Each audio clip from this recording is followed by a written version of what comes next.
नमस्कार, मैं हूं Anurag Jain NCR TV 360 news से। और आज हम हैं श्री उमेश भाटी जी के साथ। इंट्रोडक्शन देने की जरूरत नहीं है, आप इनसे अच्छी तरह से परिचित हैं और आप अक्सर मेरे प्रोग्राम्स में, मेरे जगहों पर आप इनको देखते रहते हैं।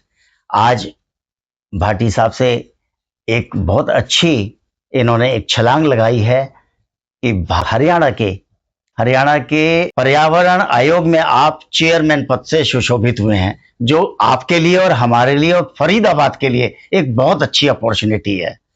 तो मैं भाटी साहब से पूछना चाहूंगा कि भाटी साहब, आपके क्या प्रोग्राम्स हैं? आप इस आयोग में आए हैं तो आपके मन में भी कुछ बात होगी कि मैं क्या करूंगा। और मैं आपको एक बार और बता दूं, आपकी बिटिया भी पर्यावरण में ही, उन्होंने क्या कोर्स किया है, आप ही बताएंगे। नमस्कार जैन साहब, और बहुत बहुत धन्यवाद आपका। पर्यावरण आयोग की जरूरत क्यों पड़ रही है? क्योंकि आज आपको देख रहे हो कि भारत की राजधानी दिल्ली सबसे ज़्यादा प्रदूषित है, और उसके साथ लगता है वो फरीदाबाद हरियाणा वो भी उतना ही दूषित हो चुका है। अगर हम जल की बात करें तो वो भी दूषित है, वायु की बात करें वो भी दूषित है, खाने की बात करें तो वो भी दूषित है।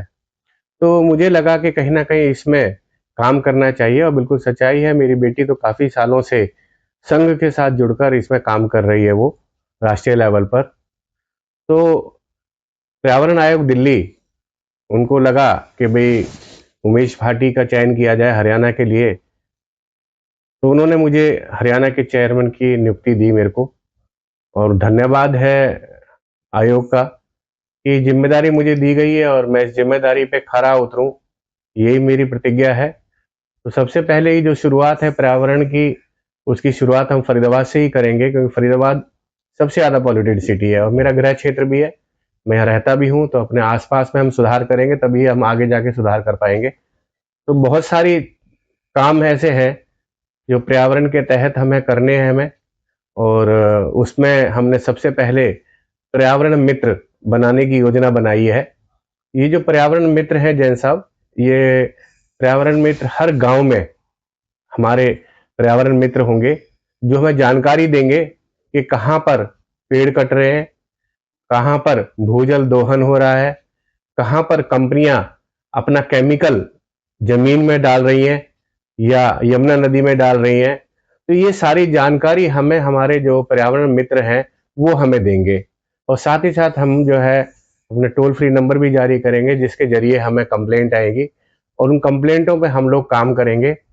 जो सुधार होने की कोशिश होगी वहाँ सुधार किया जाएगा, जो सुधरने नहीं चाहेगा उसके लिए फिर हम हरियाणा सरकार से मिलकर उस पर कार्रवाई भी करेंगे। तो ये पूरी एक रूपरेखा तैयार है इस पर्यावरण आयोग की, और ये पर्यावरण की सुरक्षा के लिए आयोग बना है।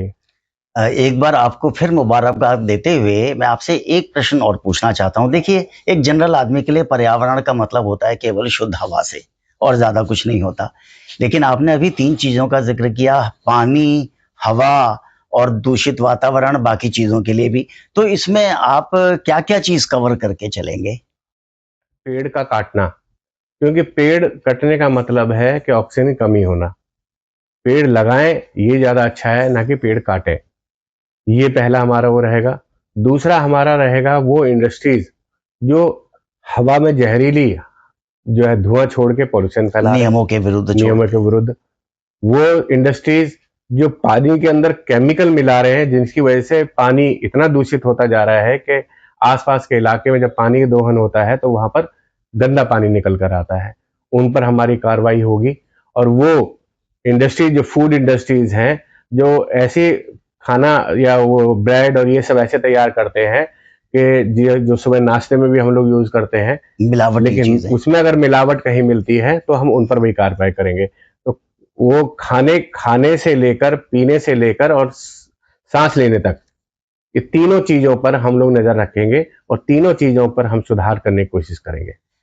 जैसा कि आपने मिस्टर भाटी की बातें सुनी और देखा उनका कितना वाइड सोच है, हम इतना सोच भी नहीं सकते जितना उन्होंने सोचा है। इन्होंने आगे पीछे की सोच के, और आप इस काम में सक्सेसफुल हों। मैं आपको एक बार फिर मुबारकबाद देते हैं और आपसे विदा लेते हैं। धन्यवाद, नमस्कार।